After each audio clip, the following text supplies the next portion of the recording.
नमस्कार. Icon steel प्रस्तुत build icon या उपक्रमात आज आपण आलो आहोत नाशिक जिल्ह्यामध्ये आणि आपल्यासोबत आहेत विशाल हरिश्चंद्र कांगणे, जे एक सिव्हिल इंजिनियर आहेत आणि ज्यांना जवळजवळ 10 वर्षाहून अधिक या क्षेत्राचा अनुभव आहे. तर जाणून घेऊया त्यांचे विचार, त्यांच्या आठवणी आणि त्यांचे काय प्रकल्प चालू आहेत याबद्दल. विशालजी नमस्कार. बिल्ड आयकॉन या उपक्रमात आपलं स्वागत आहे. नमस्कार. थोडंसं आपण तुमच्याबद्दल जाणून घेऊया आधी की सिव्हिल इंजिनियर क्षेत्रामध्ये यायची तुमची प्रेरणा काय होती? तुमचं शिक्षण कुठल्या शाळेत झालं, कोणतं कॉलेज होतं? ओके. सर, माझं शिक्षण जे आहे 1ली ते 12वीपर्यंत माझं लासलगावमध्ये झालेलं शिक्षण, 12वी सायन्सपर्यंत. आणि त्यानंतर मी कोपरगावला संजीवनी इंजिनिअरिंग कॉलेजमध्ये सिव्हिलची शिक्षण घेतलेलं. आणि त्यानंतर शिक्षण पूर्ण झाल्यानंतर पुढे 2 वर्षानंतर प्रॅक्टिस केलेली अगोदर. बरं. आणि प्रॅक्टिस झाल्यानंतर नंतर मी स्वतः व्यवसाय चालू करण्याचा निर्णय घेतला की आपण आता स्वतः चालू करू शकतो व आपण स्वतः चालू करायला हरकत नाही. असं काय जे प्लस मायनस अनुभव जे येतील ते आपण स्वतः बिअर करू, असं एक स्वतःशी मनाशी ठरवलं. आणि त्यानंतर आपण ते चालू केलेलं. आपण सुदैवाने चांगल्या गोष्टी आपल्या घडत गेल्या. नंतर हळूहळू मला त्या सगळ्या गोष्टी जे रिझल्ट पाहिजे होते त्यानंतर वर्षात, 2 वर्षात, 5 वर्षात, 7 वर्षात त्या हळूहळू ते सगळे मला जे रिझल्ट पाहिजे होते सर्व पॉवर्टी मला मिळत गेले. आणि लोकांच्या ज्या काही होत्या, काही प्लस मायनस काही जे असेल त्या लोकांची जडणघडण जे आहे ती मी लोकांची जाणून वगैरे त्यात बदल करत गेलो. आणि आत्तापर्यंतचं हा जो आहे आपला प्रवास इथपर्यंत चालू आहे, अजून पण चालू आहे. पण त्यात काही प्लस मायनस काही अजून असेल, लोकांना काय वाटतं वगैरे ह्याच्याविषयी, तर ते आपण त्यामध्ये काही बदल वाटला तसं आपण रिक्वायरमेंटनुसार आपण करू शकतो. अशा पद्धतीने आपला प्रवास चालू आहे. बरं. विशालजी, आता जी तुमची सुरुवात तुम्ही केलीत साधारण 10-12 वर्षांपूर्वी, तर पहिला प्रोजेक्ट मिळवताना तुम्हाला कुठल्या अडचणी आल्या किंवा त्याबद्दलचा एखादा काही अनुभव तुम्ही सांगू शकाल का? पहिला प्रोजेक्ट मिळवता कसं झालं की सुरुवातीला कसं असतं की ज्यावेळेस आपण कोणत्याही क्षेत्रामध्ये नवीन पदार्पण करतो त्यावेळेस प्रथमतः लोकांचा एक विचार असतो की आपण समजा सपोज आपण काम करतोय किंवा काम द्यायचं आहे, तर आपण त्यांचं नवीन आहेत तर काम कसं करणार, कसं नाही, हा त्यांचा एक दृष्टिकोन असतो, कुतूहल असतं. त्या म्हणजे ते साहजिकच कोणाचं असो, त्या ठिकाणी कोणी असो, प्रत्येकाचं होणारच ते. तर त्या ठिकाणी ते विषय जो आहे तो प्रत्येकाचा असतो. पण मग ते पण त्या गोष्टी आम्ही त्यांना व्यवस्थित समजावून त्यांच्या ज्या काही निगेटिव्ह विचार असतील त्याच्याविषयी किंवा त्यांना काही जे कोणी त्यांच्या मनात जे असतील काही निगेटिव्ह विचार, त्यांना मग ते समजावून सांगून वगैरे सगळ्या गोष्टी त्यानुसार आम्ही ते हळूहळू त्यांच्यामध्ये पॉझिटिव्हिटी तयार केली मनामध्ये. आणि त्यानंतर मग आपण ते काम जे आहे ते सुरुवात केली आणि त्याच्यामध्ये हळूहळू सुरुवात झाली. त्यानंतर एक प्रोजेक्ट झाल्यानंतर त्यांनी काही मार्केटिंग केलं की बुवा नाही, आम्हाला पण असं विचार होतेच निगेटिव्ह, पण त्यानंतर त्यांना जे अनुभव आले आमचे पॉझिटिव्ह, ते त्यांनी बाकी लोकांना, बाकी नेबरहुड जे आहेत त्यांना सांगत गेले आणि त्यानुसार त्या गोष्टी हळूहळू तिथून सुरुवात झाली. सो विशालजी, आता म्हणजे तुम्ही सांगितलं की तुमच्या प्रत्येक कस्टमरचा पॉझिटिव्ह फीडबॅक तुमच्यापर्यंत आला. असं आत्तापर्यंत म्हणजे आकड्यांमध्ये सांगायचं झालं तर किती प्रोजेक्ट तुम्ही आत्तापर्यंत हँडल केले? आत्तापर्यंत म्हणजे साधारणतः मला जवळपास 10 ते 12 वर्ष या फील्डमध्ये झालेले आहेत. आत्तापर्यंत 200+ बंगलो फायनल चांगल्यापैकी प्रोजेक्ट फायनल झालेले आहेत. असं 200 बंगले तयार करणं हे खूप मोठं काम तुम्ही केलेलं आहे खरं तर. आणि आता मला एक सांगा की आता तुम्ही 200 बंगले आतापर्यंत केलेत, कस्टमर फीडबॅक खूप पॉझिटिव्ह आहे, पण त्याच्या मागच्या म्हणजे म्हणतो ना आपण पडद्याच्या मागे काय घडतं ते फक्त आपल्याला माहिती असतं. तर अशा वेळेस याच्यामध्ये जे आपण म्हणतो ना की जे अकुशल कामगार असतात, जे पडद्याच्या मागे अविरतपणे आणि खूप कष्टाने काम करतात, तर त्यांच्याशी तुम्ही कशी डील करता आणि त्यांना तुम्ही कसं हाताळता? त्यांच्या सेफ्टी फीचर्स बद्दल किंवा एखादा काही अपघात काही घडला असेल तर त्याच्याबद्दल तुम्ही कसे प्रिकॉशन्स घेतले, काय खबरदारी घेतली? कसं आहे सर की बरोबर आहे. कसं आहे, ज्यावेळेस आपण एक प्रोजेक्ट फायनल करतो त्यावेळेस आपले जवळपास 14 एजन्सीज यामध्ये काम करत असतात टोटल, पूर्ण प्रोजेक्ट फायनल होईपर्यंत, सुरुवातपासून तर फायनल होईपर्यंत. तर विषय कसा असतो की काय त्यात टेक्निकल असतात, काही नॉन टेक्निकल असतात, सर्व प्रकारचे एजंट्स त्याच्यामध्ये असतात. पण आपण प्रत्येकाला त्या गोष्टी ज्या आहेत त्या समजावून वगैरे की समजा सपोज काही वर्किंग असेल तर कसं करायचं हँडलिंग वगैरे सगळ्या गोष्टी आपण त्यांना प्रिकॉशन्स काय असतात ते सर्व आपण त्यांना म्हणजे आपल्या सोप्या भाषेमध्ये किंवा त्यांना खूप रावडली नाही, पण आपल्या व्यवस्थित भाषेमध्ये सांगितल्यानंतर त्यांना त्याच्यावर परिणाम होतो, की ठीक आहे आपण हे असं केलं पाहिजे. तर अशा पद्धतीने आपण त्यांना समजावून सांगून आणि त्यांना पण ते मनामध्ये ते तयार होऊन, की नाही आपल्याला असं काम करायचं आहे. त्यांच्यामध्ये एक प्रेरणा तयार होते अशा प्रकारची. बरोबर, आणि बरोबर. त्यानुसार मग आपण ते काम हळू त्यांना सांगत गेलो आणि त्यांनी पण त्या पद्धतीने करत गेले. बरोबर. कारण इतरांसाठी ते काम करत असतात, पण तुमच्यासाठी ते तुमचं एक कुटुंबाचा भाग कुटुंबाचा असतात भाग असतो. खरं तर. हो. आणि तुम्ही इतर कुटुंबांसाठी तुम्ही घर बांधता. घर बांधतो. ही खूप छान गोष्ट आहे. हो, हो. तर त्यानिमित्ताने असं कुठलं एखादा आयकॉनिक प्रोजेक्ट किंवा आठवणीत राहिलेला प्रोजेक्ट तुमचा आहे का? जे तुम्ही 200 बंगले बांधले, हो, हो. त्याच्यापैकी एखादी आठवण सांगू शकाल? आता आठवणीत राहणारे प्रोजेक्ट जे आहे तर आहे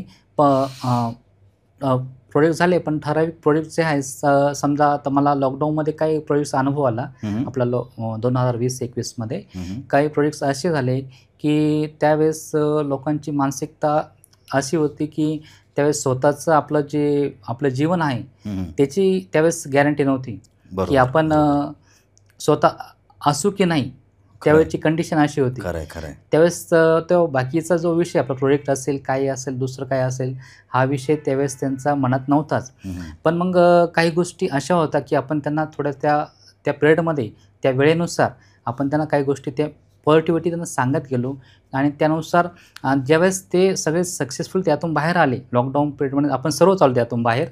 2 वर्षानंतर 2022 नंतर पूर्णपणे सर्व बाहेर आल्यानंतर मग त्यांना ते एक तयार झालं कुतूहल, की आपण त्या 2 वर्षापूर्वी 2020 ते 21मध्ये फार आपण आपलं स्वतःचं जीवनाचं हे नसताना आपण स्वतः प्रोजेक्ट फायनल करून आपण स्वतः त्यात राहतोय आणि त्याचं त्यांना एक समाधान त्यावेळेस वाटलं. मग त्या दरम्यान तुम्ही किती साइट्स हँडल केल्यात? त्यावेळेस माझ्या रनिंगमध्ये त्या वर्षामध्ये जवळपास 15 साइट्स रनिंगमध्ये चालू होत्या. अरे वाह! हो. पण त्यावेळेस झालं काय सर, की त्यावेळेस थोडं 6 महिने त्यावेळेस पहिला जो लॉकडाऊन होता आपला मार्च 2020, तर त्यावेळेस आपलं 6 महिने पूर्णपणे हे होतं, की गव्हर्नमेंटचं, की आपण घराच्या बाहेर पडायचं नाही. त्यावेळेस साइट्स पूर्णपणे बंद होतात.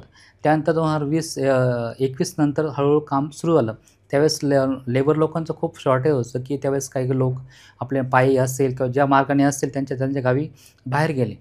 हो. आणि त्यानंतर मग 1 वर्षानंतर साधारणतः त्यावेळेस थोडं सुरळीत व्हायला लागलं हळूहळू.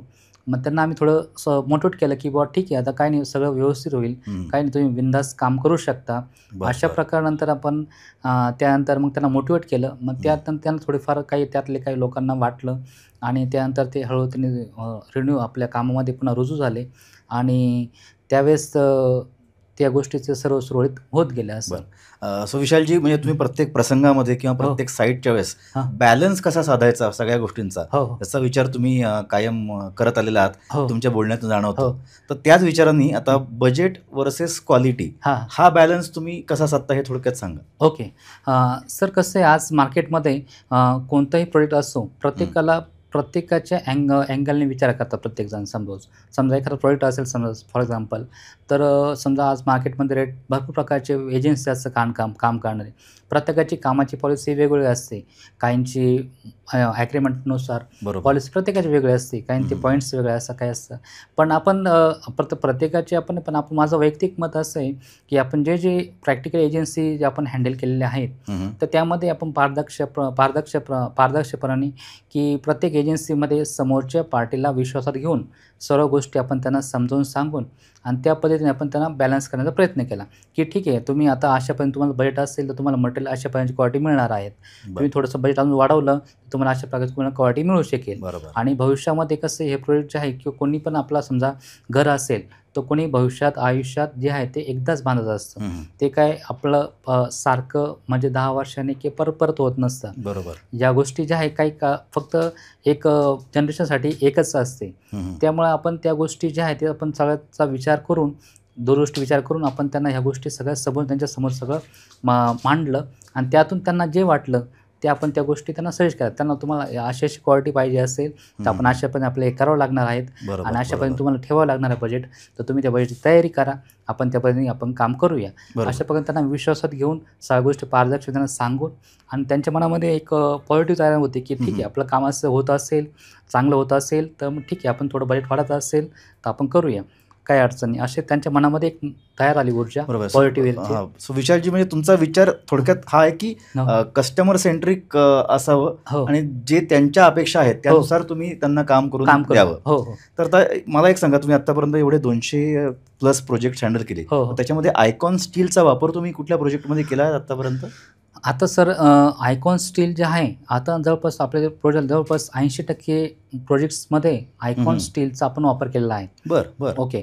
तर आयकॉन स्टीलचं आता जे आहे, आयकॉन स्टीलचे आपण जे प्रॅक्टिकली जे आपण प्रोडक्शनपासून तर पूर्ण आपण थेओरी बघितली, तर आयकॉन स्टीलचं आपलं टेक्निकल जे तुमच्या टेक्निकल एजन्सी असतात, त्यांनी आमच्या रेग्युलर मीटिंग जे असतात आपले अरेंज होतात, त्याने आम्ही मीटिंगला हजेरी पण लावतो आणि त्या टेक्निकली सगळ्या गोष्टी त्यांच्या जाणून घेऊन आणि ते आम्ही टेक्निकलचं जे आपले कस्टमर लोक आहे त्यांना आपण व्यवस्थित त्यांच्या भाषेमध्ये समजावून सांगू की आपले एजन्सी आहे, मग टेक्निकल तुम्ही आयकॉन स्टील घेताय, त्याच्यामध्ये तुम्हाला काय काय घटक तुम्हाला मिळणार आहे त्याच्यामध्ये, आणि कसं तुमचं कामाचं प्रोग्रेस, कामाची मजुरी कशी असणार त्याच्यामध्ये, या सगळं त्यांना आपण सोप्या भाषेत समजेल असं आपण त्यांना सांगून, त्यामुळे त्यांना एक एनर्जी तयार होती, पॉझिटिव्ह एनर्जी, की ठीक आहे आपण आता मार्केटमध्ये भरपूर आयकॉन स्टीलसारखे आयकॉन स्टील आहे, बाकीचे ऑर्डर पण आहे, पण त्यामध्ये आयकॉन स्टीलचं मेन वर्किंग काय असतं, मेन रोल काय आहे, हे आपण त्यांना समजावून सांगून त्यांच्यामध्ये आपण तयार करण्याचा प्रयत्न केला असं एक पॉझिटिव्ह. बरं. सो या अनुषंगाने आता तुम्ही आयकॉन स्टील वापरून झालेला आहे, तुमचा अनुभव पण चांगलेला आहे. तर आता तुम्ही नाशिक जिल्ह्याचे आहात, लासलगाववरून तुम्ही आता प्रवास करून इथपर्यंत आलेला आहात, तर ओव्हरऑल नाशिक जिल्हा आणि आजूबाजूचा परिसर याच्या विकासाचा आराखडा तुमच्या दृष्टिकोनाने काय असावा, तुमचं विजन काय आहे, किंवा प्रशासनाने त्याच्यामध्ये काय योगदान द्यायला पाहिजे, हे एक थोडक्यात तुम्ही सांगा. कसं आहे सर, आपला नाशिक जिल्हा जो आहे तो आज आपल्या टोटल जिल्ह्यामध्ये नाशिक जिल्हा हा जो सुफजल सुफलाम जो जिल्हा म्हणतो आपण, त्या पद्धतीने आपला सुजलाम सुफलाम, तर त्या पद्धतीने याच्यामध्ये की सध्या आपलं त्यामध्ये आपला प्लस पॉईंट असा आहे की आपल्याला ज्योतिर्लिंग जे आहे त्यातले आपल्या आपले जे ज्योतिर्लिंग आहे महत्त्वाचे, त्यामध्ये आपल्या नाशिकच्या जवळचं आहे, त्यामध्ये नाशिकमध्ये काही सपोज आज नाशिकमध्ये सपोज सगळ्या गोष्टीचे तुमचे प्रोजेक्ट्स असतील, काही रोडचे कामं असतील, त्यामध्ये थोडंसं व्यवस्थित ज्याला आपण म्हणजे काही पारदर्शकता पण आले पाहिजे. आणि आज नाशिक कसं आहे, नाशिक आज आपलं भौगोलिकदृष्ट्या जर बघितलं तर चारही बाजूने आपण नाशिकला पूर्णपणे त्याला वाढवण्यासाठी तर आपण त्या पद्धतीने त्या प्रोग्रेस आपण करायला आपल्याला चान्स आहे की आपलं रोड्स असतील, कॉर्पोरेशन अंडर काही कामं असतील, त्या पद्धतीने आपल्याला ते करायला चान्स आहे. त्याच्यामुळे अशा प्रकारचे काही प्रशासनाने काही प्रशासनाने काही सुचवलेले काही प्रोजेक्ट्स असतील तर ते लवकरात लवकर त्यांच्या पद्धतीने हँडल केले तर चांगले असेल.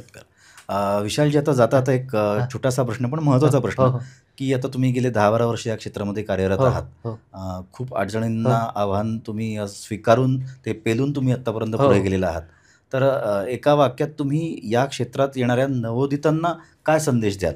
ओके. आज कसं आहे, आज आपलं जे कन्स्ट्रक्शन जे फील्ड आहे, आज तुमचं कोणतंही फील्ड आलं, बाकी ऑदर असो, IT असो, कॉम्प्युटर असो, इलेक्ट्रॉनिक्स, मेकॅनिकल, कसं आहे आज प्रत्येक फील्डमध्ये एक रिसेशन पार्ट असतो, तो ठराविक वेळा असतो प्रत्येक पार्टमध्ये, पण एक सिव्हिल फील्ड असं आहे त्याच्यामध्ये रिसेशन पार्टचं प्रमाण फार कमी असतं. कारण का की आज आपल्या कंट्रीचं बघितलं, इंडिया टोटल आपल्या भारताची, तर पूर्ण जे आहे डेव्हलपमेंट जे आहे पूर्ण सिव्हिल जे आपलं सिव्हिल डिपार्टमेंट जे आहे ते सिव्हिलवर डिपेंड. तुमचे रोड्स असेल, तुमचे प्रोजेक्ट्स असतील, तुमचे म्हणजे आपण जे मूलभूत जे गरजा म्हणतो आपण, अन्न, वस्त्र, निवारा, तर त्यामध्ये आपला निवारा जो असतो म्हणजे आपलं राहण्याचं जे घर असतं ते पूर्णपणे आज आपलं प्रत्येकाला ते हक्काचं पाहिजे असतं. बरोबर. त्यासाठी तुम्हाला सिव्हिल जी फील्ड आहे, कन्स्ट्रक्शन व्यवसाय, तो प्रत्येक तुमच्या दैनंदिन डेली गरजेचा झालेला आहे.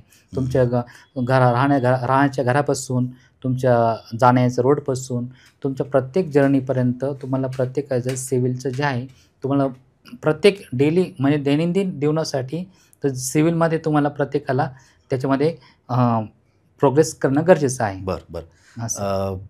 खूप छान विचार आहे विशालजी. तर आपल्यासोबत आहेत विशालजी कांगणे, जे लासलगाववरून आलेले आहेत, नाशिक जिल्ह्यातले.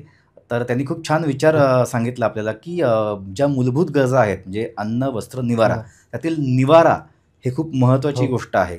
आणि म्हणजे सिव्हिल इंजिनिअर क्षेत्रामध्ये यायचं असेल तर फक्त घर बांधणे हा विषय नसून रस्ते आहेत, कॉलेजेस आहेत, शाळा आहेत, तर प्रत्येक इमारत बांधणं याच्यामध्ये सगळ्यांचा हा एक वाटा असतो, सहभाग असतो.